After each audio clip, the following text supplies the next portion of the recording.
parce que c'est comme un laboratoire où on entend des bruits de ventilateurs, des bruits de clapets, de choses, tu sais, comme dans les laboratoires un petit peu bruyants. Et du coup, ça veut dire que quand on entend de la musique, il y a toujours un petit bruit de fond du laboratoire. Over.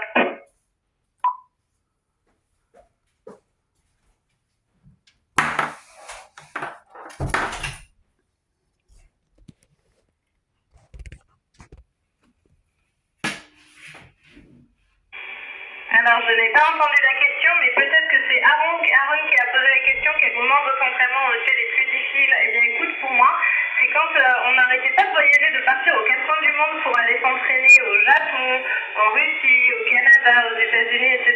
Et du coup, il y avait tout le temps des décalages horaires et waouh, changer d'horaire tout le temps, c'est pas évident. Mais en même temps, j'aime tellement voyager, j'aime tellement ce métier que du coup, j'étais quand même contente. Over.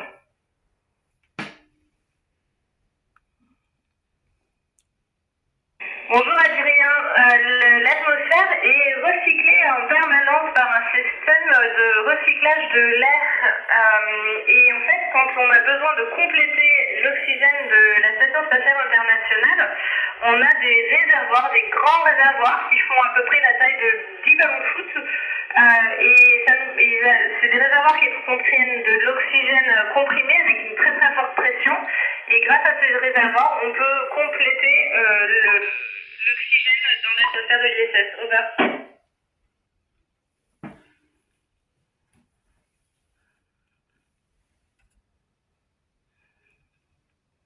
Bonjour, écoute, en réalité on n'a pas vraiment l'utilisation de l'IA ici, on a des systèmes qui fonctionnent avec certes des algorithmes et on ne se prive pas d'avoir des algorithmes très intelligents, mais en vrai l'IA, c'est que quand on va sur internet qu'on peut l'avoir et encore parce qu'on n'a pas, on l'utilise pas complètement.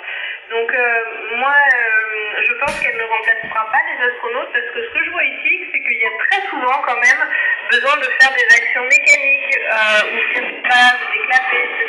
Et puis surtout, l'espace c'est un milieu tellement compliqué et complexe que parfois les choses tombent en panne et c'est pas comme sur Terre en fait. Donc il y aura toujours besoin d'astronautes pour réparer les choses. Over.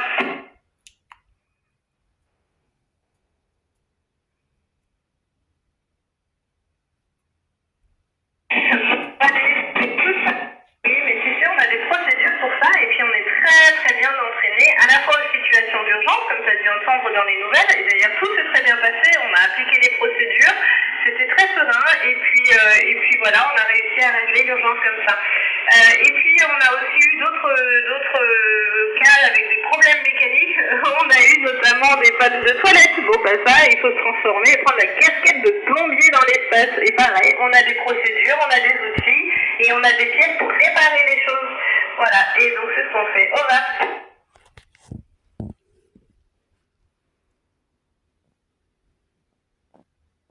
Bonjour Eline, écoute, la Terre elle est tellement magnifique. C'est difficile à décrire tellement c'est beau. Mais si j'essaye de décrire un peu ce que ça fait en tant que ressenti, imagine un jour c'est devant